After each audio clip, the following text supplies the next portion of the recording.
One question changed his empire forever. A question changed his empire forever.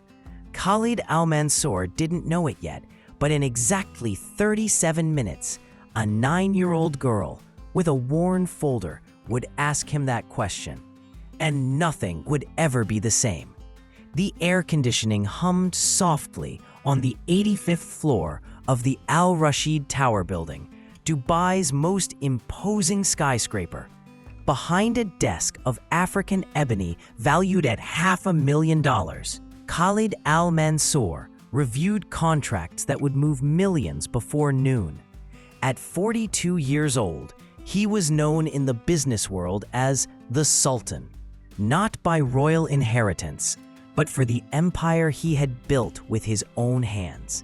His conglomerate, Mansour Global Industries, controlled everything from technology to real estate, from renewable energy to luxury hotel chains.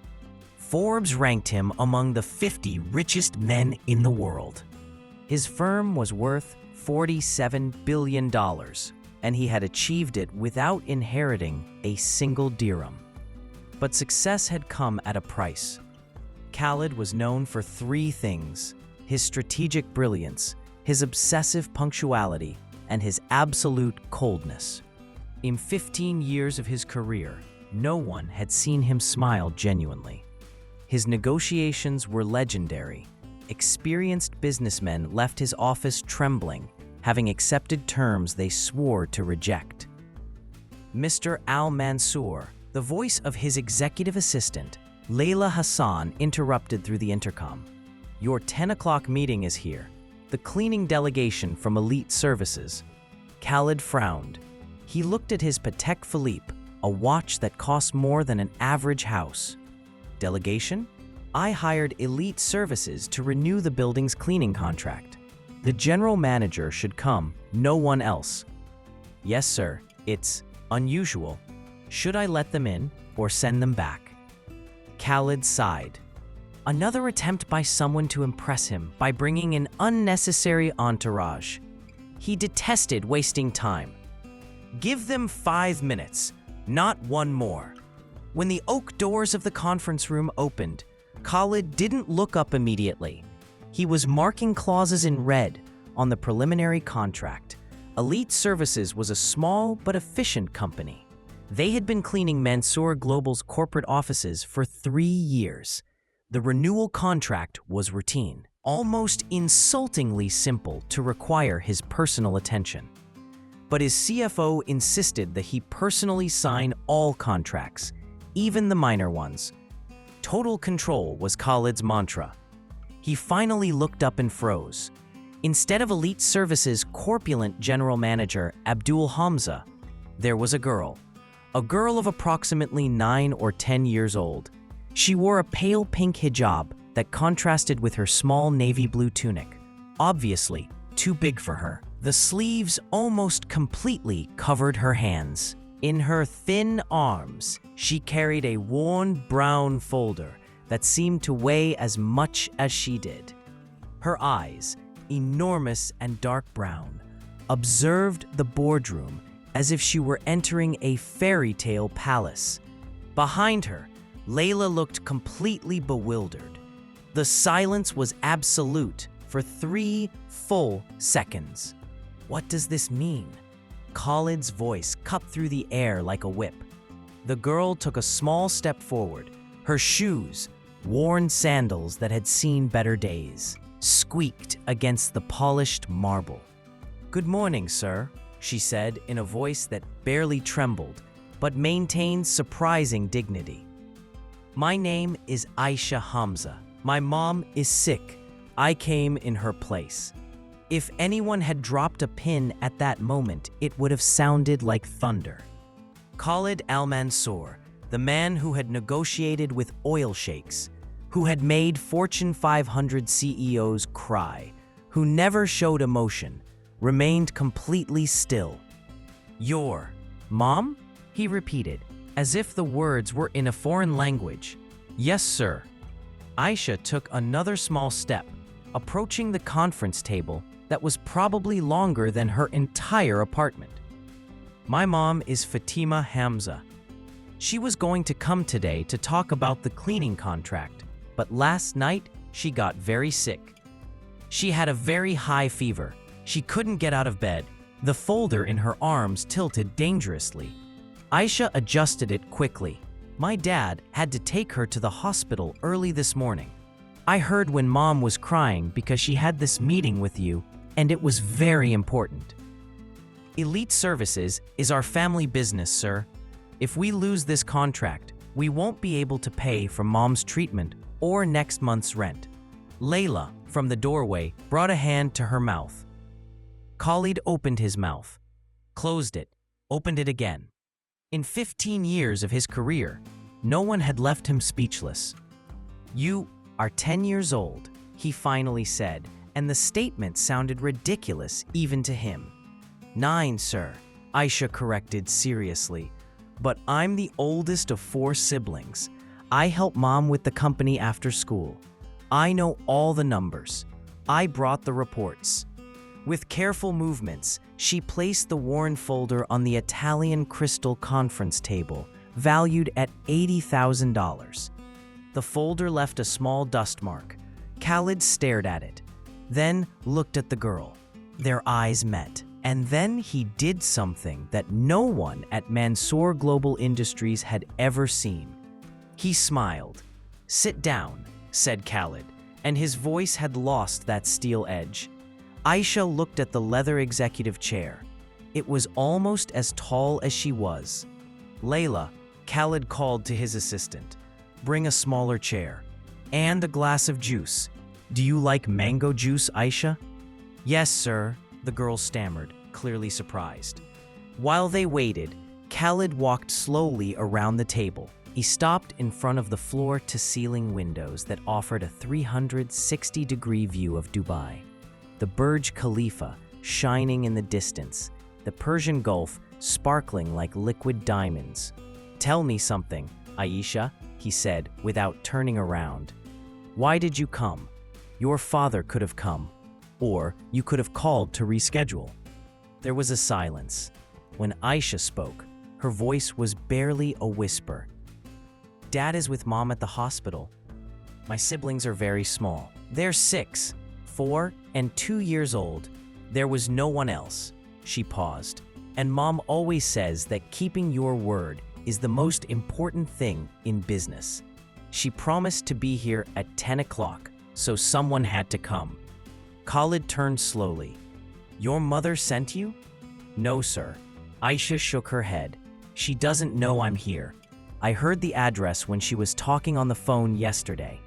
I took the bus, number 43, to Sheikh Zayed Road, then walked 3 blocks." "You came alone." Khalid's voice sounded strange now, almost tense. "From where?" "From Dira, sir. Old Dira." That meant she had traveled almost 15 kilometers through one of the world's largest cities, alone, at 9 years old.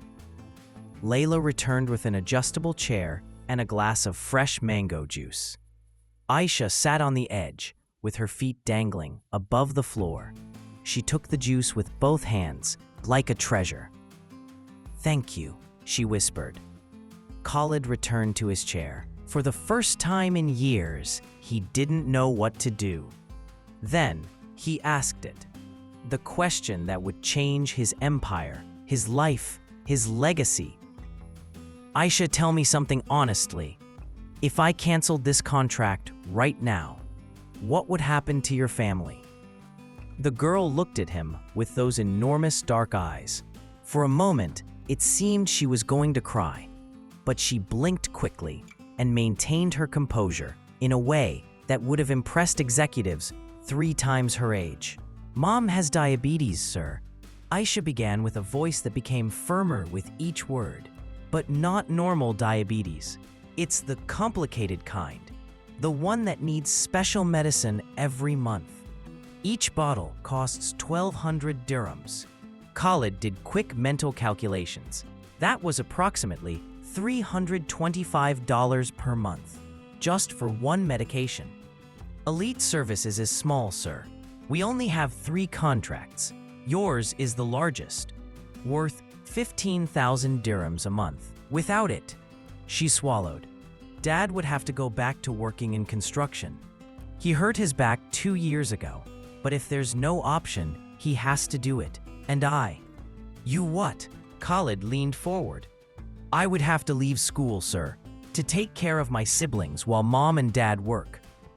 Now her eyes did shine with tears, but she kept them under control. I love school, sir. I'm first in my class in math.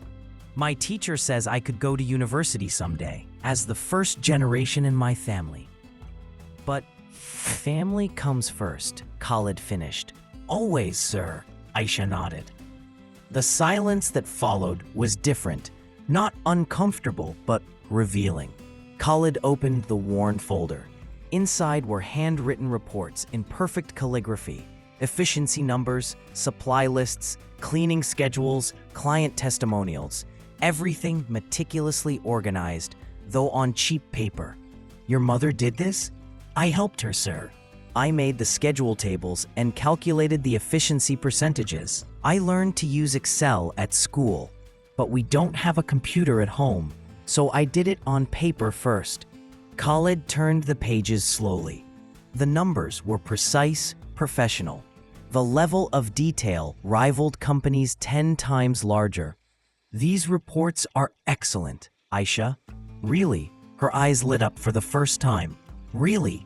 In fact, they're better than some reports I receive from companies with million-dollar budgets. He closed the folder. Tell me, what grade would you give yourself as a representative of elite services today? Aisha thought carefully. A 7 out of 10, sir. Khalid raised an eyebrow, surprised by the honesty. Why only a 7? Because I came without notifying that mom couldn't be here. That's not professional. I should have called last night. She paused. But I was afraid that if I called, you would cancel the meeting and then cancel the contract. So I thought, maybe if I come in person, if I show that my family keeps its promises, even when it's difficult, then maybe. She didn't finish the sentence, but she didn't need to. Khalid stood up abruptly. He walked to the windows again, turning his back to Aisha. From his position, he could see the entire city he had conquered. But for the first time in years, he didn't see the present. He saw the past. 32 years ago, a 10-year-old boy walked barefoot through the dusty streets of Old Sharjah. It wasn't Dubai then. There were no skyscrapers, no luxury, no gold. His name was Khalid Al-Mansour, and his father had just died. Ahmed Al-Mansour had been a taxi driver. A good man, hardworking, honest. But a massive heart attack at 39 had snatched him from his family, leaving a widow with 4 children and debts they could never pay. Khalid was the oldest. His mother, Maryam, cried every night, but during the day, she was a fortress. She cleaned houses, washed clothes, did any work she could find, but it wasn't enough. One day, Khalid heard his mother talking to a rich man, the owner of several buildings. She was asking him for work as a cleaning manager for his properties. Can you read and write? The man had asked with contempt. Yes, sir, his mother responded with dignity. Can you do maintenance reports? I can learn, sir. The man had laughed. I don't need someone who can learn. I need someone qualified. Come back when you have real experience. Maryam had left that office with her head held high, but Khalid saw her collapse in the alley. He saw her cry silently, her shoulders trembling. And at that moment, the 10-year-old boy made a promise. I will never be like that man. I will never make someone cry for seeking dignity in work. But over the years, with success, with power, he had forgotten that promise. He had become exactly what he had sworn not to be. Khalid blinked, returning to the present. When he turned toward Aisha, the girl was looking at him with genuine concern. Sir, are you okay? And at that moment, Khalid Al-Mansour made the most important decision of his life. "You know what, Aisha?" he said, and his voice sounded different, softer, more human. "I changed my mind about something." The girl's heart visibly sank. "Are you going to cancel the contract?" she whispered. "No," Khalid shook his head and smiled in a way that Layla had never seen. "I'm going to expand it." Aisha blinked, confused. "Sir?" Khalid pressed the intercom button with a renewed energy he hadn't felt in years. "Layla, connect me with Rashid in legal, now. And call my CFO, my COO, and the head of human resources. I want everyone in this room in 10 minutes. "Mr. Al-Mansour?" Layla's voice sounded completely confused.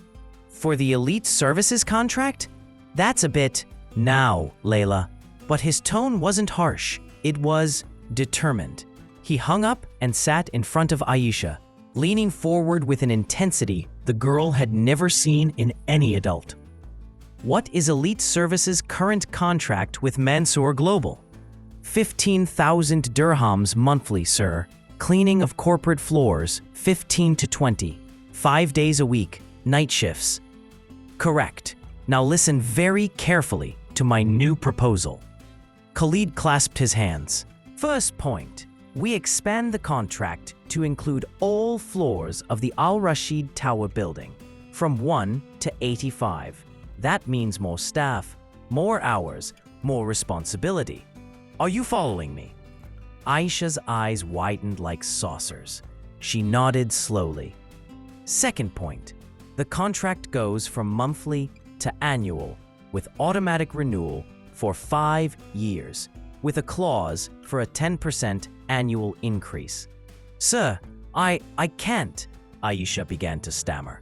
"Third point," Khalid continued, raising another finger. "Elite Services will receive a 6-month advance. 180,000 dirhams transferred today to your mother's account." That was almost $50,000. For a family struggling to pay 1,200 dirhams for medicine each month, it was an absolutely unimaginable fortune. "Sir," Aisha jumped up, almost knocking over the mango juice. "That's too much. I can't accept. My mom would say it's charity, and we do not accept charity." Her voice had risen, full of pride and panic at the same time. Khalid stood up too, walked around the table, and knelt in front of the girl to be at her height. Layla, from the doorway, gasped. The Sultan CEO, the man who never bowed to anyone, was on his knees before a 9-year-old girl. "Aisha, look at me," he said firmly but gently. "This is not charity. It's a strategic investment in a company that has demonstrated efficiency, professionalism, and an unbreakable commitment. The reports you brought are proof of that. Your family deserves this contract." But tears began to form in Aisha's eyes. "Besides," Khalid continued, "there's a fourth condition, and this is the most important one." "What, sir?" Khalid took a deep breath. "You, Aisha Hamza, are going to stay in school. Not just stay. You're going to excel. You're going to study. You're going to graduate. You're going to go to university. And when you're old enough, if you still want to, there will be a full scholarship with your name at the American University of Dubai, personally funded by me. 4 years of degree, full tuition, books, everything, all paid." Now the tears did flow freely down Aisha's cheeks, but they weren't tears of sadness. They were tears of something she had never felt before in her short life. Real hope. "Why, sir?" she sobbed. "Why would you do all this for us? We're nobody. We're just..." "No," Khalid interrupted with a firm voice. "Never say that. You're not nobody. You're a family that keeps its promises, even when it's impossible. You're people with dignity, with honor, with values that many giant companies have forgotten." He sat completely on the floor, not caring about his $15,000 suit. "Aisha, many years ago, I was like you, a scared child trying to help his family after my father died. My mother cleaned houses just like yours, and one day a rich man rejected her without compassion. His voice broke slightly. I saw her cry in an alley, and that day I swore I would never be like that man. But over time, with success, I forgot that promise. I became what I hated: cold, efficient, insensitive. He looked directly into Aisha's eyes, until a brave 9-year-old girl walked into my office with a worn folder and asked me a question without words. What kind of man do I want to be? Aisha lunged forward and hugged Khalid, sobbing on his shoulder. Thank you, sir. Thank you, thank you, thank you. Khalid, for the first time in 15 years, felt tears in his own eyes. He let them fall. Layla, watching from the doorway, had to turn away to dry her face. 10 minutes later, the conference room was filled with the most powerful executives of Mansour Global Industries, all looking completely confused. Rashid Al-Zabi, the 50-year-old legal director with suits that cost more than a small car, entered, reviewing his iPad with a serious expression. Nadia Qasim, the brilliant CFO with an MBA from Stanford, arrived with her assistant carrying tablets, calculators, and documents. Omar Khalfan, the COO, who had optimized every process of the company to robotic perfection, entered with an expression of "this better be very important." Sarah Thompson, the British Human Resources Director, who had worked for Goldman Sachs, was the last to arrive, adjusting her designer glasses. All of them stopped short when they saw the scene. Khalid Al-Mansour, the Sultan, sitting on the floor next to a small girl with a pink hijab, drinking mango juice, with her feet dangling from an adjustable chair. Mr. Al-Mansour, Rashid asked very slowly, as if seeing a mirage.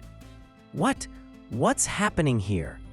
Khalid stood up, dusted off his suit, and spoke with an authority none of them had heard before. It wasn't the cold authority as usual. It was something deeper, more real. Everyone sit down. Now, he ordered. I present to you Aisha Hamza, official representative of Elite Services, our current cleaning provider and, as of today, one of our most important strategic partners. The executives exchanged "has he gone crazy" looks, but sat down. Khalid, Nadia spoke with the familiarity of 15 years working side by side. The Elite Services contract is 15,000 dirhams monthly. It's literally 0.00003% of our total contracts. Normally, this doesn't even reach your desk. Why do we have a full executive meeting for this? Because we're about to radically change that contract, and because it's time for this company to remember what value means. Khalid responded with an intensity that made everyone straighten in their chairs. Rashid, I want you to immediately draft a new agreement expanding Elite Services scope to the entirety of this building. All 85 floors, 5-year clause with automatic renewal, 6-month advance. Nadia, authorize the immediate transfer of 180,000 dirhams to Fatima Hamza's account, owner of Elite Services. Sarah, prepare documentation to enroll all Elite Services employees in our premium corporate health insurance plan. Full coverage, extendable to families. Today. Omar, coordinate with the Hamzas for staff expansion and operational logistics. They're going to need at least 15 more employees. Help them with recruitment and training. Absolute silence. 5 seconds.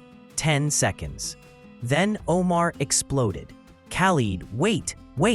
He leaned forward. That's almost 200,000 dirhams in advance for a company that probably has a monthly cash flow of less than 30,000. It's fiscally irresponsible. If they go bankrupt in 3 months, we lose that money. We can't. They're not going to go bankrupt, Khalid said with absolute calm. How can you possibly be sure of that? Nadia pressed, clearly concerned. Khalid, I respect you, but this goes against all risk management principles that— You want to know how I'm sure? Khalid interrupted, his voice rising. Because their representative, he pointed to Aisha, who was watching with very wide eyes, traveled 15 kilometers, alone, through one of the world's largest cities at 9 years old, to keep a business promise that her sick mother couldn't keep. Because their reports, he hit the worn folder on the table, written by hand because they don't have a computer, are more detailed, more precise, and more professional than reports I receive from companies with budgets of millions. Because when I asked this girl what grade she would give herself, she said 7 out of 10. Not 10, not 9, 7. Because she had the honesty to admit she should have called first. How many CEOs in this city have that level of honest self-evaluation? His voice now resonated in the room. And because, he paused, looking at each of his executives directly, because I believe we owe them this. Them and every family that works in the shadows, keeping our empire running. We owe them? Sarah frowned. Khalid, with all due respect, we run a $47 billion corporation, not a charity organization. We have fiduciary obligations to— It's not charity. Khalid's voice cut through the air like thunder. Everyone froze. They had never seen him lose his composure. Never. Khalid took a deep breath, regaining control. Let me ask you something, he said in a calmer but no less intense voice. Do you know how much we spent last year on corporate culture initiatives and team-building events? 3.2 million dirhams. Nadia responded automatically, always having the numbers in her head. Exactly, 3.2 million. He walked toward the window. Expensive parties in luxury hotels where we pat ourselves on the back and tell ourselves how wonderful we are. Corporate retreats at 5-star resorts. Motivational consultants who charge 50,000 dirhams to tell us we value our people. He turned sharply. Meanwhile, the family that cleans these offices every night, that makes it possible for us to work in an impeccable environment, struggles to pay 1,200 dirhams for medicine for a sick mother. Don't you see the monstrous hypocrisy in that? The silence was deafening. This ends today, Khalid continued. Rashid, the contract. Nadia, the transfer. Sarah, the benefits. Omar, the logistics. I want everything ready before noon. No more discussion. Mr. Al-Mansour. Aisha's little voice interrupted the tense silence. I need to call my mom. She has to approve this. I only came to represent her, but big decisions are made by her. I can't sign anything without her permission. Even in the midst of all this, the girl remembered the rules, remembered the hierarchy, remembered respect. Khalid smiled. Of course, Aisha. Layla, please bring a phone. Layla entered with a cordless phone. The entire room, filled with executives who managed billions, was in absolute silence. Aisha dialed with trembling fingers. Each ringtone sounded like a drum. Mom? Aisha's voice broke immediately. It's me, I'm okay. Don't worry, I'm at the Al-Rashid Tower, on the 85th floor. From the other end of the line came a choked scream, followed by an explosion of rapid, alarmed Arabic. I know, I'm sorry, Mom. I'm sorry. But you had the important meeting, and you were sick, and I thought I could help, and tears began to flow. Mom, please don't cry. Please, everything is okay. It's more than okay. It's Mr. Al-Mansour wants to change the contract. He wants to— More frantic voices from the other side. Her father's voice could also be heard now, worried and confused. Aisha extended the phone to Khalid with trembling hands. She wants to talk to you, sir. Khalid took the phone. The entire room watched him. Mrs. Hamza? He spoke with deep respect. "My name is Khalid Al-Mansour. First of all, I want to apologize. Your daughter came here alone because I insisted that the meeting be exactly today at 10 o'clock, without any flexibility. That was my error, not hers, not yours, mine." "Mr. Al-Mansour," Fatima's voice sounded weak, exhausted, but full of panic. "I'm so very sorry. I have no idea how Aisha could be so irresponsible. Please, please don't cancel the contract for this. I promise this will never, never happen again." "Mrs. Hamza," Khalid interrupted gently. "Breathe, please. I am not going to cancel the contract." A sob of relief from the other side. "In fact," Khalid continued, "I'm going to significantly expand it, but I need your approval as the legal owner of Elite Services to proceed." Confused silence from the other side. "Expand it? I don't understand, sir. What does that mean?" Khalid, with all his executives listening, explained each point of the new agreement. Slowly, clearly, with each number, each term, each benefit. With each word he said, the silence on the other side became deeper and deeper. When he finished, there was no response for 10 full seconds. Then Fatima Hamza spoke, and her voice was completely broken by tears. "Mr. Al-Mansour, I don't know what to say. Why? Why would you do something like this for us? We're nobody. We're a small, insignificant company. We have no connections, no influence. Why? Why are you giving us this?" It was the same question Aisha had asked, the same disbelief, the same feeling of not deserving. Khalid closed his eyes for a moment. "Because your daughter, Mrs. Hamza, reminded me of something I had forgotten a long, long time ago. She reminded me that business isn't just cold numbers on a balance sheet. It's people, it's families, it's dreams, it's human dignity." His voice became softer. "She reminded me that behind every contract, every transaction, every number, there are real lives, real hopes, real struggles." He opened his eyes and looked at his executives, "And she reminded me that true success isn't measured by how much you accumulate, but by how many lives you lift along the way. Besides," he added, "your family demonstrated a level of integrity, commitment, and professionalism that is extraordinarily rare, even in companies 100 times larger than yours. That deserves recognition. That deserves investment. That deserves respect." There was a deep sob from the other end of the line. "I don't know what to say. I have no words. God bless you, Mr. Al-Mansour. God bless you and all your family for generations." "Don't bless me yet," Khalid responded with a small smile. "First, say yes to the contract. Then rest and get well. And when you're ready, when you're healthy, we have a lot of work to do together. Do you accept the terms?" "Yes," Fatima whispered, her voice barely audible.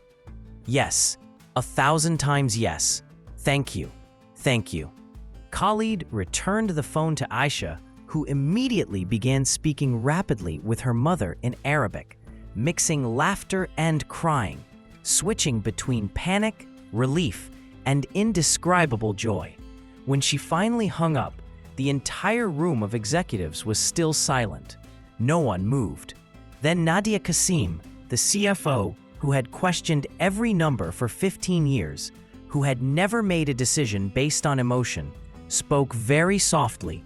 "I authorized the transfer." She looked directly into Khalid's eyes. "And you're right, absolutely right. I'll authorize the transfer personally, today, now. Rashid," she called to the lawyer, "draft the contract. Give me 2 hours." "I'm already on it," Rashid responded, typing rapidly on his iPad, and for the first time in years, he was smiling while working. "I'm going to need to meet with Mr. and Mrs. Hamza this week to discuss all the staff expansion," Omar added. His initial skepticism completely evaporated. "If we're going to cover 85 floors with the level of quality their current work demonstrates, they'll need at least 15, maybe 20 more employees. I can help them with recruitment processes, training, and operational management. And full benefits for everyone, Sarah added firmly. Health insurance, pension fund, continuous training, paid sick days, vacations. If they're going to be a strategic provider for Mansour Global, they need complete corporate structure. I'll help them personally. Khalid watched them all, feeling something he hadn't felt in years: pride. But not pride for money or power. Pride for being surrounded by people who, when reminded of what was important, chose what was right. One more thing, Khalid said. Sarah, I want you to officially establish the Mansour Scholarship Program. Starting today, I want to identify 20 children each year, children of employees, of providers, of the community, who demonstrate academic excellence, commitment, and values like Aisha's. Full university scholarship. 4 years, all paid. I'll do it personally, Sarah promised. And I propose that the first scholarship be named the Aisha Hamza Scholarship, if she accepts. Everyone looked at the girl, who was completely overwhelmed, with tears running down her cheeks. She couldn't speak. Khalid knelt in front of her again. Do you accept, Aisha? Do you accept to be the first? Do you accept to show other children that big dreams aren't just possible, but necessary? Aisha nodded, unable to speak, and hugged Khalid tightly. The executive room of Mansour Global Industries, filled with people who managed billions of dollars, who had negotiated with governments and giant corporations, who never showed emotion. Everyone was wiping their eyes. An hour and a half later, Khalid Al-Mansour did something he hadn't done in 10 years. He canceled all his meetings for the day, all of them, including a video call with investors from Singapore and a multi-million-dollar negotiation with a European consortium. Aisha, he said, how did you get here this morning? By bus, sir, the 43, and then I walked. You're not going back by bus, Khalid declared. I'm going to drive you personally, you, to your house and to the hospital to see your mother. Does that sound okay? Aisha nodded, her eyes enormous. Layla almost fainted in the doorway. In 15 years, Khalid Al-Mansour had never personally driven anyone anywhere. He had chauffeurs for that. When they went down to the private parking lot on floor -3, Aisha froze. Khalid's personal car collection was displayed like a museum exhibition. A silver Rolls-Royce Phantom that cost more than a house. A black Bentley Continental GT, a Mercedes Maybach S-Class, a yellow Lamborghini Urus, an electric Porsche Taycan, and several more. But Khalid walked directly to a black Toyota Land Cruiser, the most modest, most practical vehicle in his entire collection. This one is better for the city, he explained simply, opening the passenger door for Aisha, more comfortable, safer for Dubai traffic. The trip to Dira was absolutely revealing. Khalid drove through routes he hadn't taken in years, not through Sheikh Zayed Road with its wide lanes and skyscraper views, but through the real streets of Dubai, the streets where real people lived. He saw local markets where families bought vegetables. He saw old apartment buildings with clothes hanging on balconies. He saw workers waiting for the bus under the brutal March sun. He saw the city not from a luxury penthouse or the back seat of a Rolls-Royce, but at ground level. At the level where 95% of Dubai lived. And for the first time in more than a decade, he really saw it. Aisha told him about her school, Al-Mazhar Primary School, where she was the best in math, but struggled with English because they only spoke Arabic at home. She told him about her siblings, Yasmin, 6 years old, who wanted to be a doctor, Mohammed, 4, who was obsessed with trucks, and Omar, 2, who only said 3 words, but said them all the time. She told him about how she helped her mother after school, checking cleaning schedules, making supply lists, calculating costs on paper because they didn't have a computer. Mom says I'm good with numbers, Aisha explained with shy pride. She says maybe someday I could be an accountant or a business manager. But I think I'd like to be an engineer, like the people who build bridges and big buildings.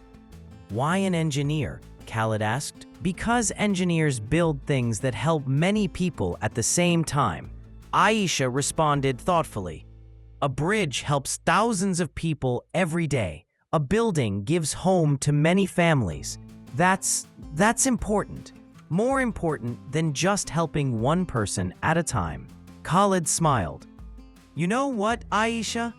That's exactly the mentality an engineer needs. Thinking about massive impact. Thinking about complete systems. Did you always know you wanted to be a businessman, sir? The question took him by surprise. Khalid was silent for a long moment while driving. No, he finally admitted. As a child, I only wanted one thing. To make sure my mother never had to cry again for money. That's all. I didn't have big plans. I didn't dream of empires. I just wanted security, dignity for my family. And then what happened? Aisha asked with genuine curiosity. Then, Khalid sighed, I got that security. And instead of stopping, I kept building and building and building until one day I woke up and realized I had built a giant empire, but I had lost sight of why I started. He glanced briefly at Aisha. That's why today was important to me, Aisha. Not because I helped you, but because you reminded me who I'm supposed to be. Aisha looked at him with those enormous eyes, wise beyond her 9 years. But you didn't lose it, sir. You proved it today. The person you're supposed to be is still there. Just needed to remember.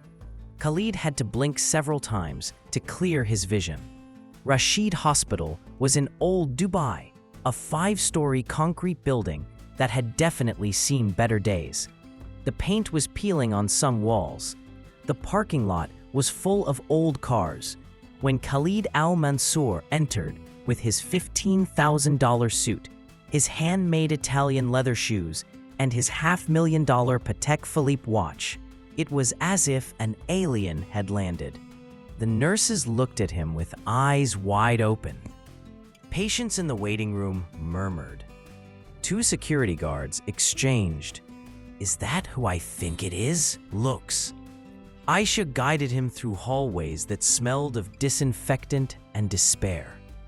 They found Fatima Hamza in the general ward on the 3rd floor.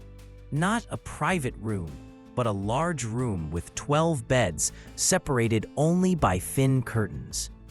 Fatima was a 38-year-old woman who looked 10 years older, exhausted, pale, with deep dark circles. But the moment she saw her daughter, her entire face lit up. Aisha! She extended her arms weakly. Aisha ran and threw herself on the bed, hugging her mother tightly. Mom, I'm sorry. I'm so sorry. I know I did wrong, but I didn't know what else to do, and you were so worried, and shh, it's okay. Fatima stroked her daughter's hair, then looked up at Khalid and froze. Mr. Al-Mansour. She tried to sit up, fix herself, look presentable. Khalid immediately raised a hand. Please, Mrs. Hamza, don't move. Rest. You need to rest. He approached the bed and, to Fatima's absolute shock, extended his hand for a formal handshake. It's an honor to finally meet you in person. Your daughter and your reports speak very, very highly of you. Fatima, with trembling hands, shook his hand. Sir, I don't know how to thank you for what you're doing for us. It's too much. She began to cry silently. No one has ever treated us with such kindness. At that moment, Abdul Hamza arrived, the father, a 40-year-old man with enormous hands, calloused, marked by decades of physical work. He wore a simple shirt, work pants, worn shoes. He stopped at the entrance upon seeing Khalid. Mr. Al-Mansour? His voice was deep, confused, full of novice respect. Khalid walked toward him and extended his hand firmly. Mr. Hamza, it's a true pleasure. Your wife and your daughter have taught me more about business integrity and family values in one morning than 10 years at Harvard Business School. Abdul shook his hand, clearly overwhelmed. I don't understand what's happening, sir. Fatima called me crying, saying that you're going to, but that can't be real. There must be a mistake. There's no mistake, Khalid responded firmly. Everything is real. Rashid, my lawyer, will send you the contracts this afternoon. Nadia, my CFO, already authorized the transfer. The money will be in your account tomorrow morning. Abdul brought a hand to his face, breathing with difficulty. At that moment, a doctor entered. Dr. Anwar, a man in his 50s with decades of experience written on his tired face. Hamza family? He said, then saw Khalid and blinked. Mr. Al-Mansour, I didn't expect. This is unexpected. Doctor, Khalid spoke with authority. I need you to explain Mrs. Hamza's complete condition to me. Everything, without omitting technical details. I need to understand exactly what she's facing. Dr. Anwar looked at Fatima, who nodded weakly. Very well. Mrs. Hamza has complicated type 2 diabetes with incipient peripheral neuropathy in the lowered extremities. She also shows early signs of diabetic retinopathy, he explained. She needs specialized long-acting insulin, not regular insulin. She also needs strict diet control with specific nutritional supplements and regular checkups every 2 weeks with complete blood tests. With proper, strict, and consistent treatment, she can live a completely normal and healthy life for decades, the doctor continued. Without proper treatment, complications can be severe. Permanent nerve damage, potential blindness, cardiovascular problems, amputations in extreme cases. Fatima closed her eyes, tears running down her cheeks. What is the monthly cost of complete treatment? Khalid asked. Approximately 3,000 dirhams monthly. That includes the specialized insulin, supplements, consultations, tests, and monitoring devices. Why doesn't she have health insurance that covers this? Dr. Anwar sighed. Small family businesses like Elite Services can't afford private insurance. The premiums are prohibitively expensive for companies with fewer than 20 employees, and they don't qualify for government programs because they technically earn too much. They're just above the eligibility limit, but well below being able to afford private treatment. It's a horrible gap in the system, the doctor added with frustration. I see cases like this every week. Hard-working, honest people who fall into this void and suffer unnecessarily. Khalid took out his cell phone. Sarah, it's me again. I need you to enroll Fatima Hamza and her entire family, husband Abdul, children Aisha, Yasmin, Mohammed, and Omar, in our corporate health insurance plan. The premium plan, full coverage without copays, effective immediately, retroactive to today. And Sarah, he continued before she could respond, extend this to all current and future employees of Elite Services. And in fact, extend it to all our service providers: cleaning, security, maintenance, cafeteria, transportation. Everyone. Khalid, Sarah's voice sounded strangled. That's almost 400 people with their families. Probably 1,200 to 1,500 people total. The annual cost will be over 8 million dirhams. I don't care about the cost, Khalid responded firmly.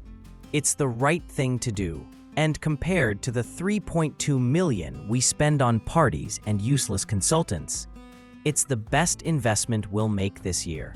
Do it, today. He hung up and looked at Dr. Anwar.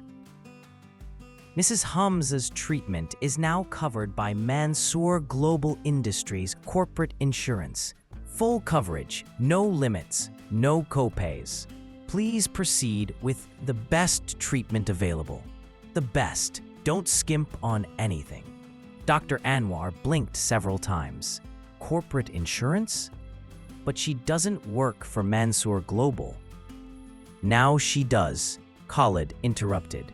Elite Services is an official strategic provider of Mansour Global Industries, and we take complete care of our partners. That's how we do business from today. Fatima began to cry openly, deep sobs shaking her body. Abdul sat heavily in a chair, his face in his hands, shoulders trembling. Aisha hugged her mother, crying too. Dr. Anwar removed his glasses and wiped his eyes. In 30 years of medicine, he said with a broken voice, I've never seen anything like this. Mr. Al-Mansour, you just saved this family. No, Khalid responded softly. They saved me. I'm just returning the favor. 3 weeks later, the transformation. 3 weeks after the encounter with Aisha, the story became globally viral when a doctor from Rashid Hospital shared photos of the CEO kneeling next to Fatima Hamza's bed. What critics called dangerous sentimentalism proved to be brilliant business strategy. In 6 months, Mansour Global's profits increased 28%. Employee retention rose 73%. Productivity grew 41%, and they generated 180 million dirhams in new contracts. The model expanded with a scholarship program for 50 children annually, a 20 million dirham emergency fund, and the policy that every executive work quarterly with operational teams. Khalid was invited to the World Economic Forum in Davos in 2026, where his speech on conscious capitalism before 52 heads of state and 340 Fortune 500 CEOs provoked a 7-minute standing ovation and unleashed a global movement adopted by 12,000 companies across 5 continents. The Mansour effect transformed world capitalism. Microsoft, Salesforce, Samsung, and Alibaba implemented versions of the model. The UN established the Economic Dignity Initiative, with Aisha, then 11 years old, as advisor. And Harvard studies demonstrated average increases of 38% in productivity and 24% in profits. For the 200 companies analyzed, Aisha graduated summa cum laude from the American University of Dubai in 2035 with a double major, was accepted to MIT, and 20 years after the initial encounter, became COO of Mansour Global Industries at 29 years old, while her family transformed Elite Services into a multinational corporation with 25,000 employees in 35 countries. By 2045, the Mansour Scholarship Program had supported 15,000 students. The model had lifted 8.5 million people out of extreme poverty, according to the UN. And Khalid received a nomination for the Nobel Peace Prize for demonstrating that capitalism can be a force for human good. All initiated by a simple question from a 9-year-old girl that changed an empire forever. The end.